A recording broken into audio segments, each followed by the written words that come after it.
عدی بن حاتم جو تھے نا، یہ حاتم تائی کے بیٹے تھے، بادشاہ کا بیٹا تھا، زمانہ بڑا دیکھا تھا، بڑے بڑے وزیروں مشیروں، ساری زندگی اعلیٰ سطحی وفود سے ملاقات ہوئی۔ عدی حضور کی بارگاہ میں آئے، مسند امام احمد بن حنبل میں موجود۔ تو اسلام پر ابھی غربت کا دور تھا، چند لوگ مسلمان ہوئے تھے، نبی پاک علیہ السلام نے فرمایا عدی کلمہ پڑھ لو۔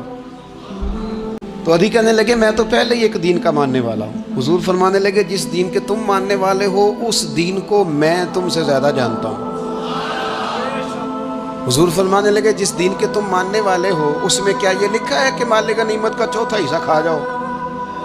کہنے لگے نہیں۔ تو فرمایا کھا کیوں جاتے ہو؟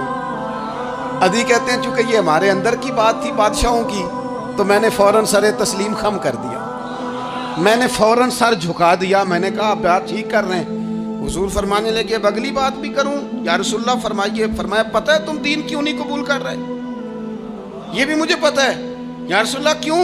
فرمایا تم دیکھتے ہو کہ دین کے ماننے والے غریب لوگ ہیں، تم دیکھتے ہو کہ ابھی یہ کمزور ہیں، تم دیکھتے ہو کہ مکے والوں نے مدینہ طیبہ سے پریشان کر کے مسلمانوں کو نکال دیا ہے، یہ غریبی دیکھ کر بظاہر اسلام کی کمزوری دیکھ کر تم کلمہ نہیں پڑھ رہے؟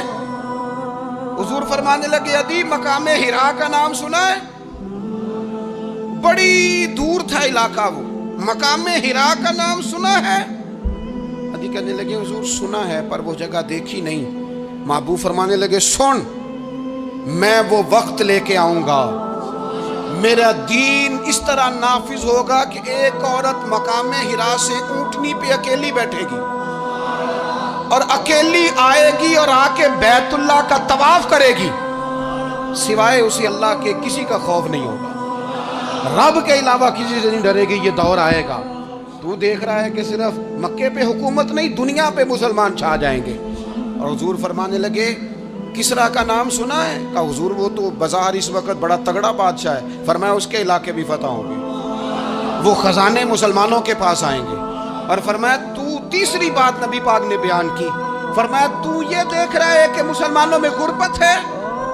فرمایا عدی ایک وقت آئے گا لوگ دینے کے لیے نکلیں گے پر انہیں لینے والا کوئی نہیں ملے گا۔ ایک وقت آئے گا لوگ دینے نکلیں گے لینے کوئی نہیں آئے گا۔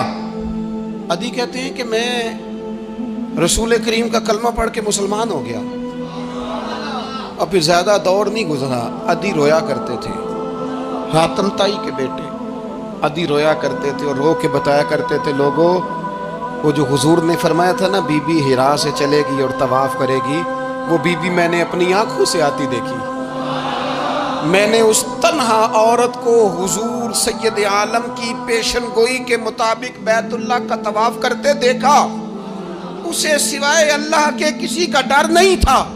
اور عدی کہنے لگے وہ جو حضور نے فرمایا تھا نا کہ کسرا کے خزانے فتح ہوں گے، فرمایا وہ جب فتح ہو رہی تھی تو میں خود اس جنگ میں شریک تھا، مجھے اللہ نے موقع دیا، میں مجاہدوں میں شامل تھا۔ اور فرمانے لگے تیسری پیشن گوئی رہ گئی ہے، مجھے امید ہے وہ بھی پوری ہوگی۔ حضرت عمر بن عبدالعزیز کے زمانے میں آ کے وہ دور بھی آیا کہ لوگ زکوٰۃ دینے نکلتے تھے، لینے والا کوئی نہیں ملتا تھا، لوگ کسی کو غریب سمجھ کے صدقہ دینے لگتے تھے، وہ کہتا تھا بھائی لے جا میں تو رات خود دے کے آیا ہوں۔